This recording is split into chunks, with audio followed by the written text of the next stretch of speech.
Hello, YouTube. My name is Alan, and it's that time once again. Let's talk metal.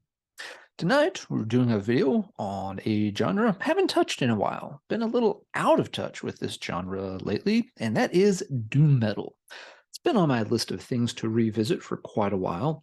Just haven't been in a doomy mood. I've, been through death and power and black metal, a lot of black metal lately. So, yeah, it's probably about time for Doom to kind of circle back around. Might end up being the Summer of Doom. Who knows? Anyway, it's been on my list of topics that I should make a Doom video, just touch in on the genre for a while. And as it turns out, Tom over at the Cine Arcadia Productions channel here on YouTube is doing a contest where he wants people to show 5 doom metal albums and talk about them. We can take it in whatever direction we want to.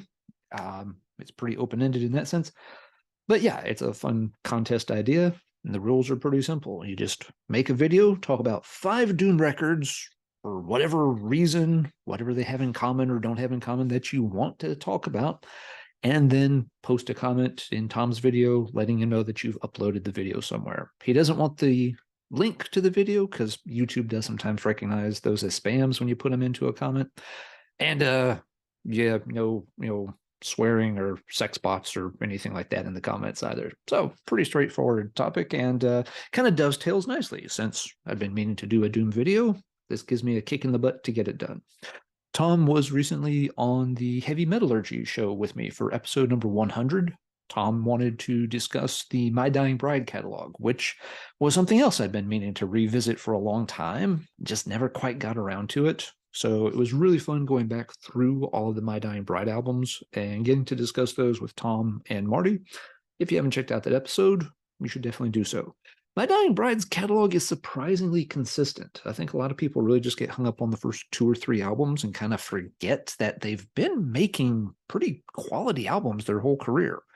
Out of their 14 studio albums, I think there's only 2 that I don't care for. The rest of them are all at least decent to extremely good.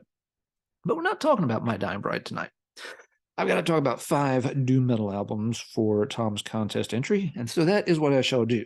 What theme have I picked?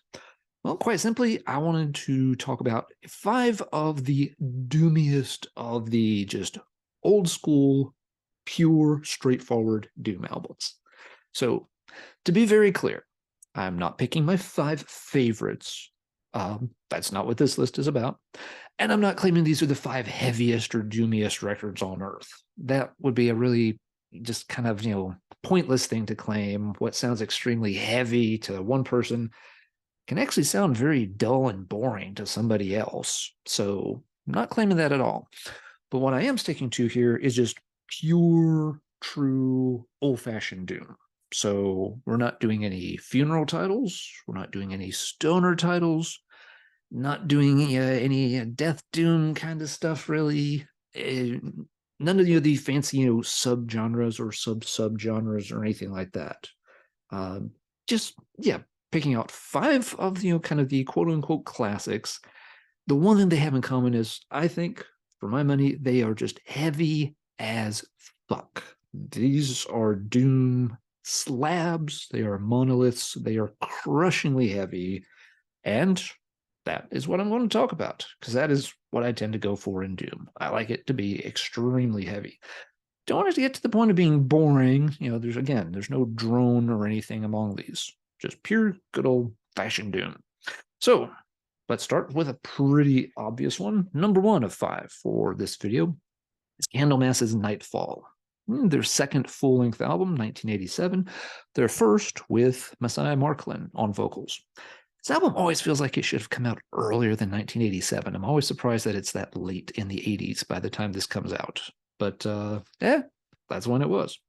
Anyway, this is one of the absolute pillars of the genre.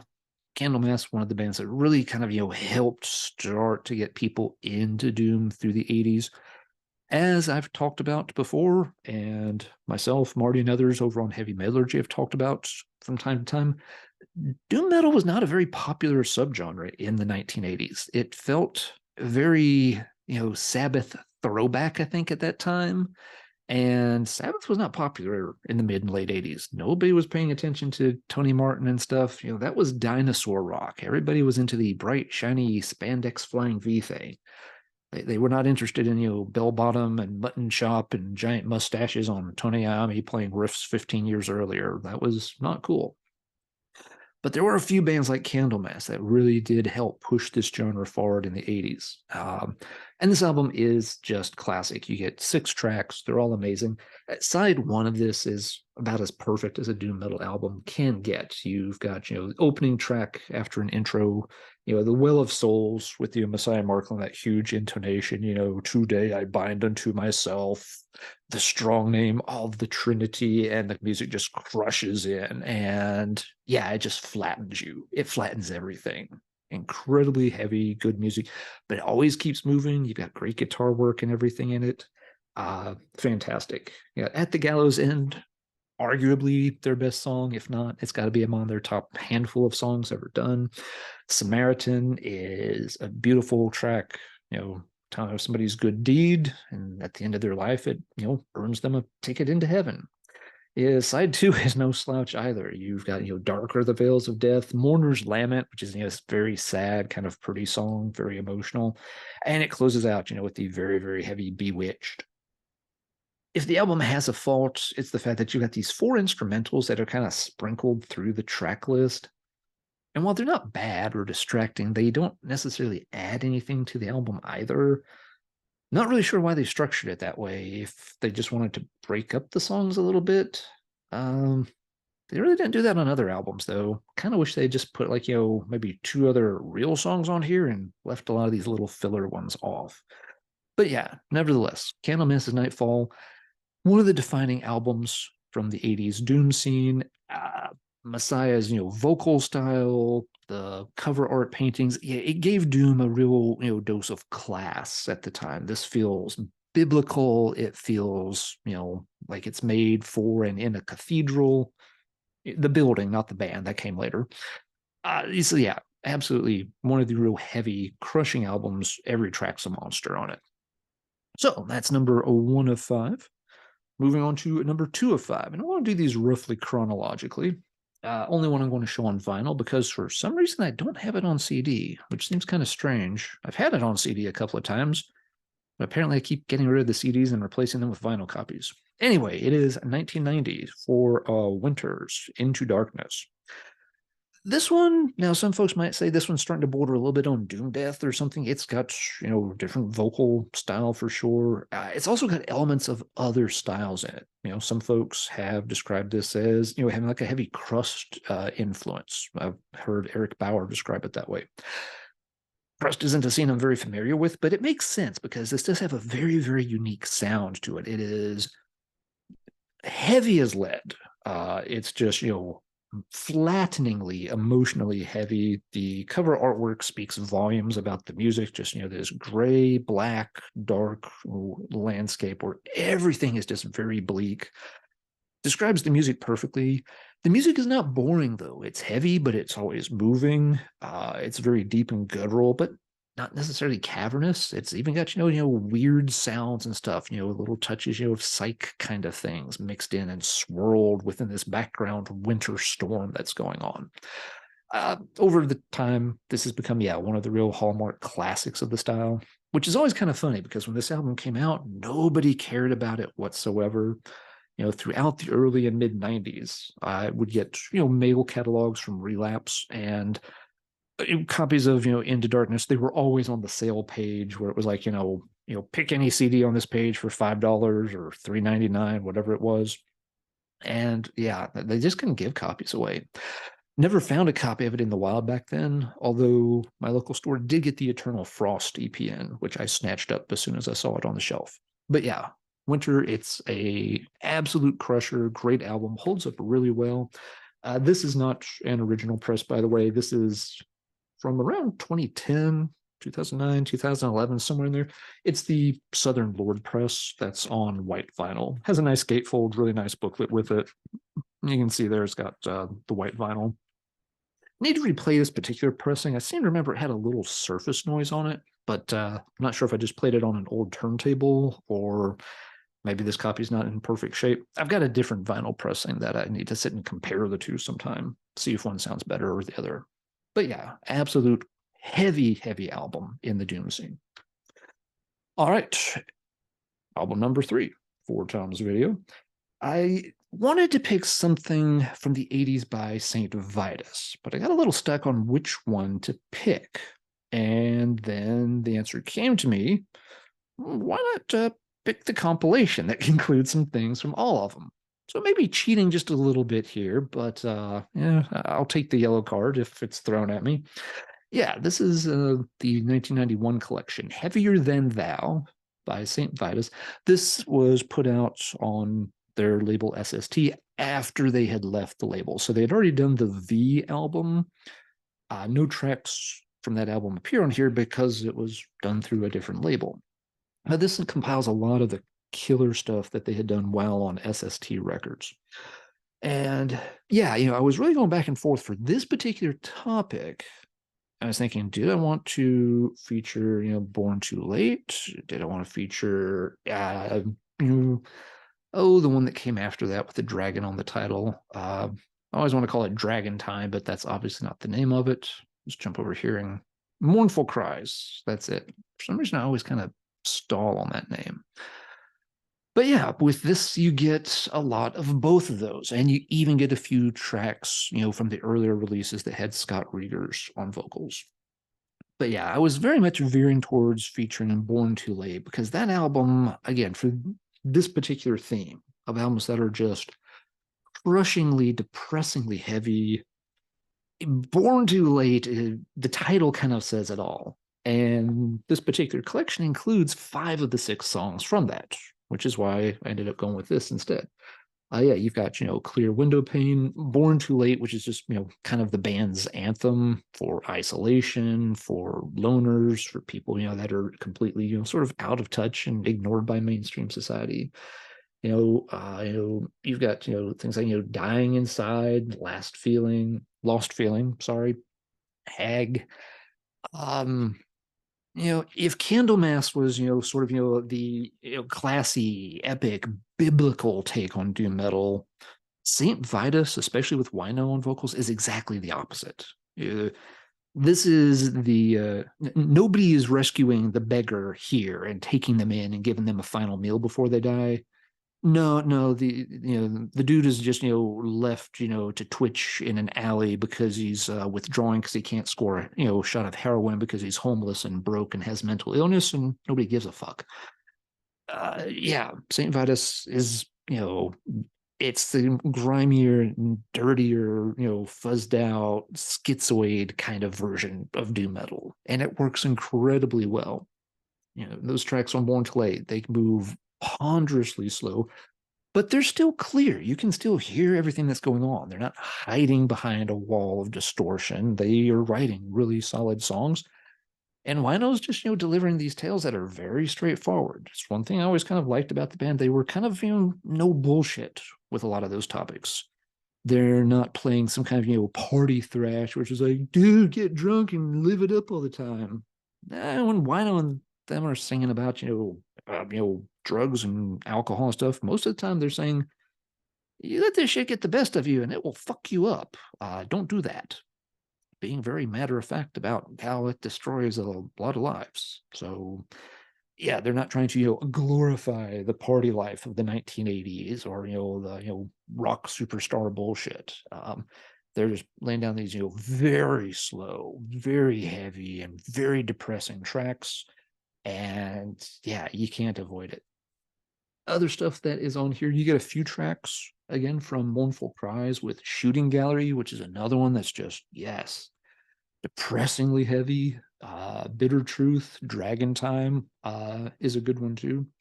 And then you get 4 tracks from the Riegers era. Some of the best ones. War Is Our Destiny, possibly my favorite song by the band. Yeah, top 3 anyway. White Stallions, White Magic, Black Magic, and the eponymous Saint Vitus. Little thing to note about this. This, by the way, I got in a Best Buy. Tom, Marty, and I were kind of talking about things we found at Best Buys back in the 90s. This is one of them I picked up there. They used to distribute SST titles there. When you look at the liner notes, and it's the same if you these were basically copied and pasted into Metal Archives. It says tracks 1 through 7 originally appeared on Born Too Late. That's only true if you got certain pressings of Born Too Late. So the deal here is a couple of these tracks, Thirsty and Miserable, and I believe it's Look Behind You, those two originally were only available on a 3-track EP for Thirsty and Miserable. Those two songs are not on the original cassette or vinyl pressings of Born Too Late. The original pressing only has 6 tracks, so you can't have 1 through 7 appear on a 6-track album. So it's actually 5 of those 7 that appear on Born Too Late. The only song that's left off that appeared on Born Too Late but isn't on here is the War Starter, which is another good, heavy, slow track. If War Starter was on here, you would have literally the entire Born Too Late album and 2/3 of the Thirsty and Miserable EP. So yeah, just I don't know, public service announcement that the liner notes here are a little misleading. Now, if you have an old CD press, even the first time Born Too Late was put on CD, what they had done was put the Thirsty and Miserable EP, I think, well, I'd have to double check. They may have only done 2 of the 3 songs as bonus tracks. So yeah, you had an 8-track CD of Born Too Late that had the 6 regular songs plus these 2 songs from Thirsty and Miserable EP. So yeah, that always confused me a little bit in the past. So trying to help you sort it out. But yeah, after you get past that, then you've got 3 tracks out of the 6 from Mournful Cries, and then the 4 tracks I mentioned from the Reader's era. Incredibly heavy band, incredibly doomy, one of, again, the true pillars of doom metal. All right, album number 4. This one may be a little surprising, but the album is absolutely just 10-ton heavy. One of my favorite bands, this is Pentagram's 1994 album, Be Forewarned. Now, this is not the Pentagram album most people mention or think of when this band comes up. People usually think, of the self-titled album, and after that, people are kind of scattered on what they like the most. The band notoriously did tons of recordings back in the 70s, almost none of which have ever been officially released. There's been a couple of anthologies. They made a handful of singles, but most of their tracks from the 70s have only been available on tape trading or CDR trading networks, things where different rehearsals and demos and stuff like that were put together. There's a lot of bootlegs out there that has that stuff featured, and for some folks, that's the best Pentagram material. And Pentagram has existed in different forms over the years. Some people like the 80s, sort of death row era best. There might be some people that like, the late 90s stuff best, when it was just Bobby and Joe Hasselvander. They did some very heavy material together. Through the 2000s, the band has been pretty hit or miss. The lineups have been pretty unsteady a lot of the time, and the material varies in quality, to be fair. But yeah, when you go through the 80s and early 90s, when it was, Bobby, Victor Griffin, Joe Hasselvander in and out of the band, and Martin Sweeney, that stuff is, some of their finest work. And this is the last one they did together. There may have been a demo or 2 after this, but that was it. So why Be Forewarned over, say, the self-titled? Well, again, I'm not picking my favorite albums. I'm not claiming these are the best albums by the band. I'm claiming these are some of the heaviest slabs. And the way this one's produced is just really thick as a brick. You've got this just, plank thick sound on both the bass and guitar. It's still very clear. And again, the band is not trying to hide anything by making it all sound distorted or anything. These songs are full of good solos. They're full of, monster riffs and, killer hooks. The vocal performance is top notch. A lot of the lyrics are just, crazy, insane good. It's a monster album. Both Victor Griffin and Martin Sweeney just sound, like behemoths dredged up throughout this, start to finish. But at the same time, yeah, it's a good, energetic, catchy, hooky album. It's always been a bit overlooked in their catalog. I didn't even know the album came out for years after the fact. I was digging through Pentagram through the mid 90s and into the late 90s, and it wasn't really until right around maybe 99. Yeah, maybe like fall of 99. Someone on a message board, asked about this one. I was just like, that third album? Excuse me? What? Metal Archives wasn't exactly a thing back then. This is actually the copy he mentioned because the guy's like, yeah, I've had it. I didn't really dig it. Send me your address. I'll just send it to you and check it out. You seem to dig them more than I do. So, whoever you were, thank you. I still have it. Uh, yeah, absolutely monster slabs of doom on here. And while people tend to focus, of course, on Bobby and all his trials and tribulations as the one kind of long-term mainstay, and people, of course, idolize Victor Griffin on this, and he does a monster job on the band too. The unsung hero for Pentagram through a lot of this material was Sweeney on bass. Just huge backbone to all these classic Pentagram tracks from the 80s and 90s era. Kind of a real shame that he didn't go on and get involved in other projects. I don't know. I've read different things over the years. Reportedly, he was not always keen with the lineup decisions that went on, having Bobby involved in the band over and over. So may have just left a bad taste in his mouth about music and stuff. He's worked with and appeared with the guys under the Death Row title once or twice, but very, very rarely. But yeah, he added so much weight to these tracks. It wouldn't sound the same without him. So yeah, incredibly good album. If it has a flaw, it's simply that it's too long. It runs 13 tracks and it's over 50 minutes, and it could have used a little pruning. The first half of the album is just fantastic. The first 6, 7 songs, some of them people sometimes complain they sound a little, cheesy. You have tracks like Vampire Love and Wolf's Blood. And anybody that says that sounds cheesy, I'm sorry, we can't be friends anymore. Those tracks are monstrously heavy. They're fun as hell. And again, they're just massively, massively heavy. When you get into the second half of the album, though, there are some tracks that feel like they probably could have been clipped. Pentagram, got in a habit on this album of always wanting to work in a few of the older 70s songs in an updated version. Sometimes those worked out okay, sometimes they did not. And in a lot of cases, they felt a little unnecessary. Some of them on here do all right.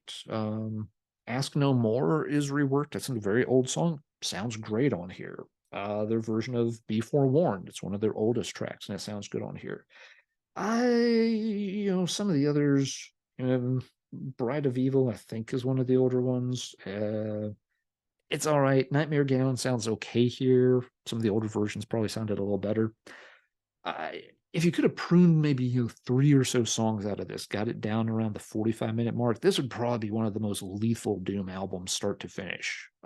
As it is, it does feel a little bloated, but that's just the way it is. It still is a fantastic album with tons and tons of just solid slabs of Doom.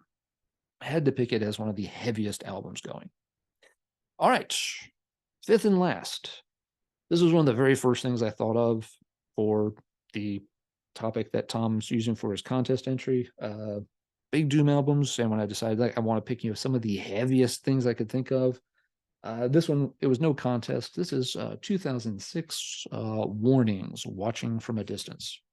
CD cover is very dark, but yeah, tilt it and we get a good angle there. Yeah, this is a British band, Patrick Walker on vocals. A lot of folks have always said Patrick Walker was related to Richard Walker from Solstice, but Metal Archive says that is not the case whatsoever. The two did collaborate on a demo under the name of Solomon Kane one time, which they had made kind of like a goofy backstory and lineup about the band, but it was all just kind of made up. It was a really good heavy song. I think it just had one song on the demo, but it was quite good. But that's not what we're talking about here. Here we're talking about the second Warning album. And in terms of this one's heavy, not because, it's got the same kind of, just, bone shattering thud that Martin Sweeney had on Pentagram. It's not the same dark crawl that you get from St. Vitus. Warning's heaviness comes because it is just so emotionally bleak. It's like the definition of despair. It's just listening to somebody who has lost everything. A lot of Doom fans and heavy metal fans in general will be familiar with the old Sandman graphic novels by Neil Gaiman. One, it centers around the endless, these 7 sort of anthropomorphic manifestations of universal constants like death and destiny. And one of those 7 universal constants is despair. This is what despair plays in her realm 24/7. This is the only album you get to hear when you're trapped in one of the mirrors in despair's realm. It's so sad, and it's just so weighty, so heartbroken. It's actually a very tough album to listen to. It's not something I play very often because it just leaves you so emotionally drained to get through this album, that it absolutely has to be on the list of one of the heaviest, doomiest albums. Again, while sticking to a very classical, straightforward kind of doom pattern. Nothing we're talking about here, is in the different subgenres. Sure, you get into funeral doom, you might have things that sound much more heavy and cavernous than some of these. The same if you go off into some of the different drone directions and things like that. A lot of the stoner bands go for a much heavier sound maybe than what Candlemass had 30, 40 years ago. But if we're talking just pure quintessential doom, I'll put these 5 albums up against anything else that's out there. There are other albums I like more, but these are about as heavy as doom gets in my book. All right, that is going to do it for this episode. So now let's talk doom metal in the comments down below. What do you think? Have I picked well? Did I overlook something obvious that I should have had on the list? Do you think one of these was a horrible choice that I completely missed the boat on? Are you planning to enter Tom's contest? If not, what's wrong with you? Why not? The man is giving away free doom metal CDs. You don't want free doom metal CDs?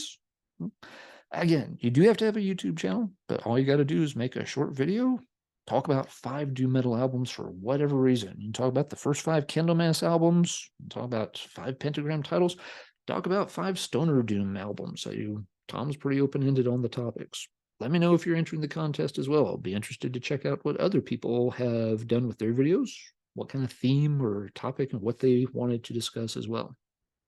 And again, I've been a little out of touch with the doom scene in the past couple of years. If there are some modern classics that you're thinking, hey, you really should have checked out this or this, it's just as heavy as the stuff you just showed us, please leave a comment down below. Let me know.